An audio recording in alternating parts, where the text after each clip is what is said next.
Hello everyone, in this video we are going to talk about anatomy of the elbow joint. So guys, if you not subscribe my channel yet, so please subscribe my channel and also press the bell icon. So guys, let's start our video. So firstly we discuss introduction of the elbow joint. So the elbow joint is a compound synovial joint that is formed by the distal end of the humerus and the proximal end of the radius in the ulna. As you can see on the diagram, this is a diagram of the elbow joint on which there is a communication between the humerus and the radius and the ulna, and it is formed by the three joint: humeroulnar, humeroradial and the proximal radioulnar joint. Most upper extremity movement involve the elbow and the radioulnar joint. These two joints are usually grouped together due to the close anatomical relationship. So the elbow joint that is formed by the three joint: humeroulnar, humeroradial and the proximal radioulnar joint, and it is a synovial compound joint. So first one is humeroulnar joint.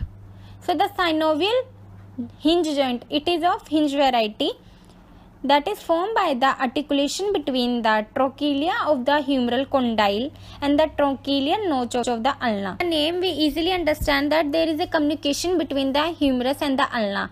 So in this trochlea of the humerus condyle and the trochlear notch of the ulna communicate, as you can see on the diagram. Now the second one is humeroradial joint. So there is a articulation between the humerus and the radius.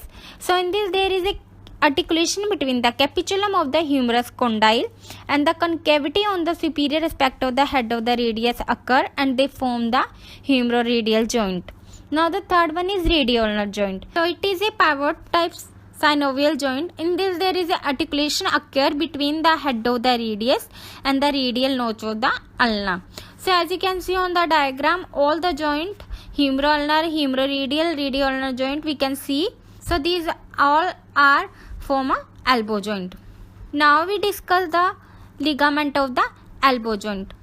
So there is a medial collateral ligament that is named as a ulnar collateral ligament that is present on the medial side, so that's why it is named as a medial collateral ligament. Then the second one is a lateral collateral ligament or a radial collateral ligament.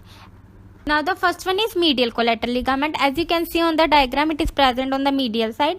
So the medial collateral ligament is also a triangular and the consists of the three strong band.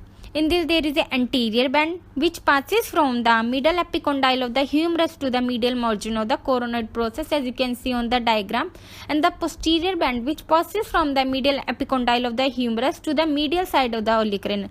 So the anterior band passes from the epicondyle of the humerus but on the coronoid process, but in this posterior band that is passes from the medial epicondyle to the olecranon. And the third one is transfer band which passes between the ulnar attachment of the two preceding bands. So this is the medial collateral ligament. Now the second one is lateral collateral ligament or the radial collateral ligament.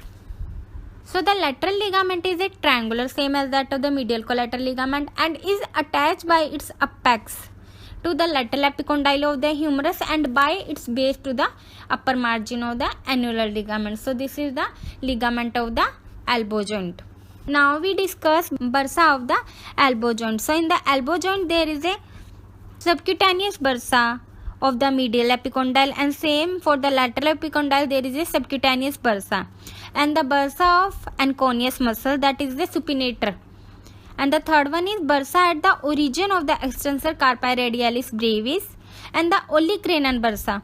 So these are the bursa that is present in the elbow: subcutaneous bursa for the medial epicondyle and the lateral epicondyle, and the bursa of the anconeus bursa at the origin of the extensor carpi radialis brevis and the olecranon bursa. Now we discuss the relations of the elbow joint.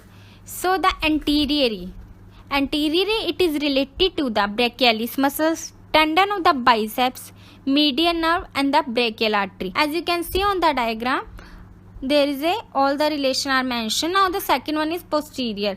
So in the posterior it is related to the triceps muscle and the small bursa intervening. Now the third one is lateral. So the lateral relation of it, common extensor tendon and the supinator muscles. Supinator muscle that is present laterally, and the medial relation of it ulnar nerve. So this is the relation of the elbow joint: anterior, posterior, lateral and the medial. Now we discuss the blood supply of the elbow joint. So it is formed by the communication between the humerus and the radial ulna. So its blood supply is from the brachial artery, radial artery and the ulnar artery. So this is the blood supply of the elbow joint, and the nerve supply of it is from the median nerve, ulnar nerve, musculocutaneous nerve and the radial nerve. So now we talk about movement of the elbow joint.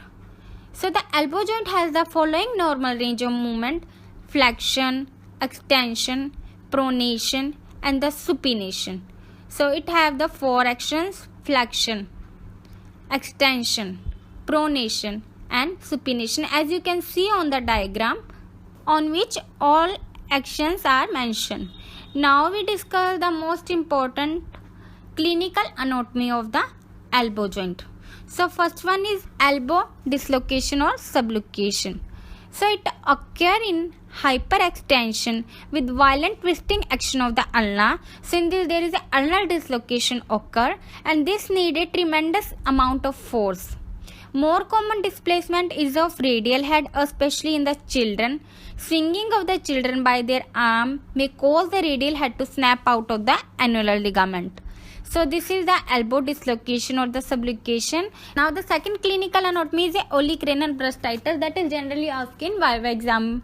So the olecranon bursa is the largest bursa in the elbow and site just over the olecranon process. So it is present into the olecranon process. Injury result due to indirect fall, constant irritation or the infection. So the causes of it: infection, irritation or the direct fall. So this is the olecranon bursitis. Now the third one is golfer elbow. So the golfer elbow is termed as a medial epicondylitis. So in this there is a medial epicondyle strained and inflamed. So the inflammation of the medial epicondyle is termed as a golfer elbow, and the tennis elbow is a lateral epicondylitis. So in there is a inflammation of the lateral epicondyle occurs. So in this lateral epicondyle strained and the inflamed. So this is the clinical anatomy of the elbow joint. So in this video we discuss the articular surfaces of the elbow joint, ligament, bursa, action of the elbow joint and the clinical anatomy of the elbow joint. So guys, hope you like this video. So please like, share, subscribe my channel. Thank you.